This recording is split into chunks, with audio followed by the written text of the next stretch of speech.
So, guys, I want to talk about AEW and the John Cena heel turn. There's a lot of people that are saying that this could be the death of AEW because you see how much, it's been on social media and how like gravitating it is that, John Cena turned heel. And like I've said, and I think a lot of people have to understand this, the only way to kill AEW is for Tony Khan to kill AEW. And that means, one of two things. That could be like one day he says, you know what, I just don't want to run the company anymore and I'm just closing shop, really. I'm rich, bitch.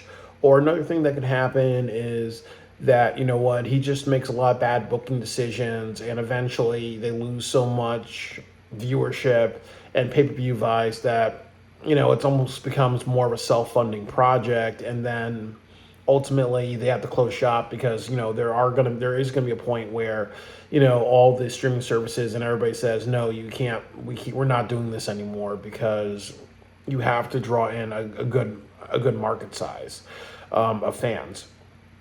And then it's like what people say that honestly they said that they have like over 11,000 people almost at the crypto.com arena, and I'm not sure what the maximum capacity is. I think it's like 12,000 or 16,000. So another thing that happens in pro wrestling is that honestly, whenever like WWE does well, all the other companies do well because honestly, it's just more people are just interested in the products. More people are just interested in everything, really.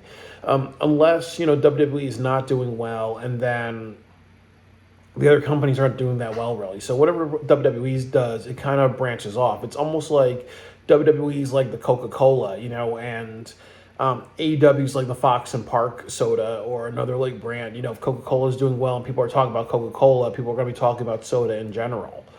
But I think that the other big thing is that we need to talk about is that what AEW can learn from this, what they can do is that, remember what I've said about Ricky Starks, that Ricky Starks needs to be a learning lesson. And what we need to learn from Ricky Starks is that if you don't strike while the iron is hot, WWE is going to snatch up that talent. And ultimately, Cody Rhodes, Jade Cargill, and Ricky Starks are a walking billboard of saying, hey, you know what?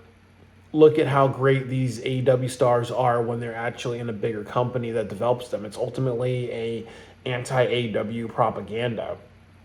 So the biggest counterattack that they had to do is really build new stars. And I've said this before that this year it's Kyle Fletcher, Anthony Bowens, Powerhouse Hobbs, Takeshita, Harley Cameron, and that's just really about it. And I've talked about, in some fantasy bookings, you make Anthony Bowens go after the AEW World Championship. He should be in an AEW World Championship match. He should have a great booking. He should have a feud with MJF. He should participate in major pay-per-view events like, if you were to do the Anarchy Arena or Blood and Guts as a pay-per-view, he needs to be involved in that. I've talked about Harley Cameron where, you could have done, like, if you're going to have Anarchy Arena, you're going to have Marina Shafir involved. What if you had Harley Cameron and she has like a fire-breathing dragon puppet or something like that, really, with her?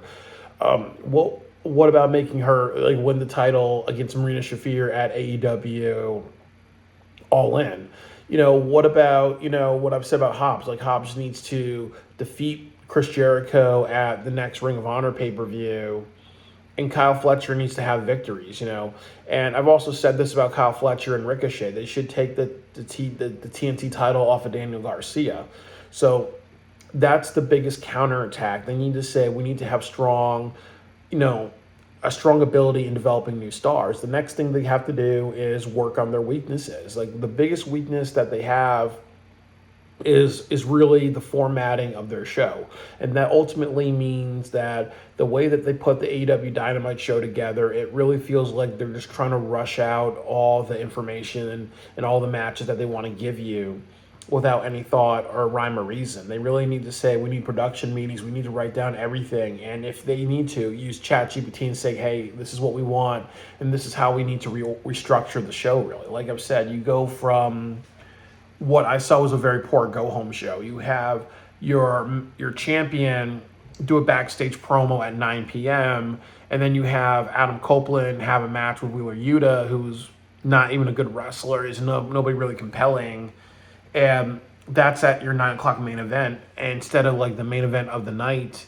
When I said you could do Claudio versus Adam Copeland or Pac versus Adam Copeland, that would have been a better match. And then on top of that, you could have had, your promo and everything instead of it main eventing with a tag team match with two wrestlers that are facing each other for a contendership and the Continental Classic title.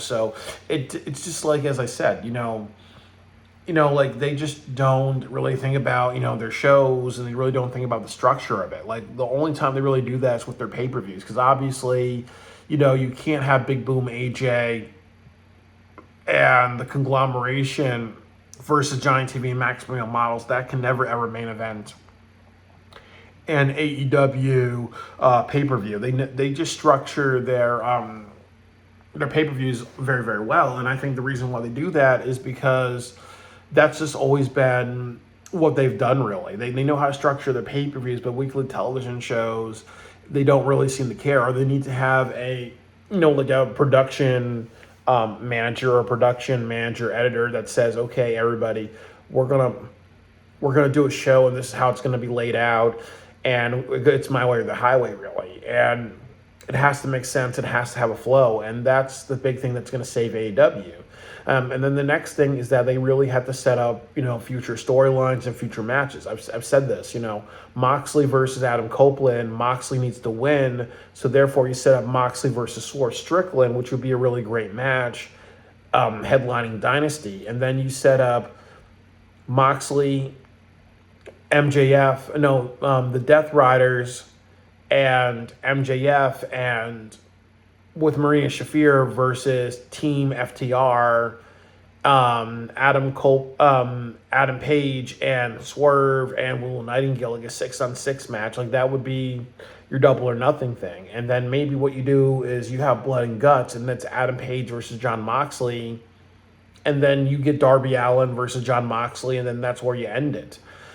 So like I've said, you think about who's going to win on Sunday, and then also another part of it is you think about who shouldn't win, which is Adam Copeland, because like I said, if he wins, then like I said, Adam Copeland versus Ricochet doesn't seem like a good match. Copeland versus Swerve, yeah, I could be into that, but the problem is you also have Christian with his championship opportunity. So what are you going to do? Are you going to do a fatal 4-way of Moxley, Swerve, Copeland, and Christian Cage? That does not sound like a good match. That sounds like you're trying to feature everybody that is bitching and moaning for a world championship shot.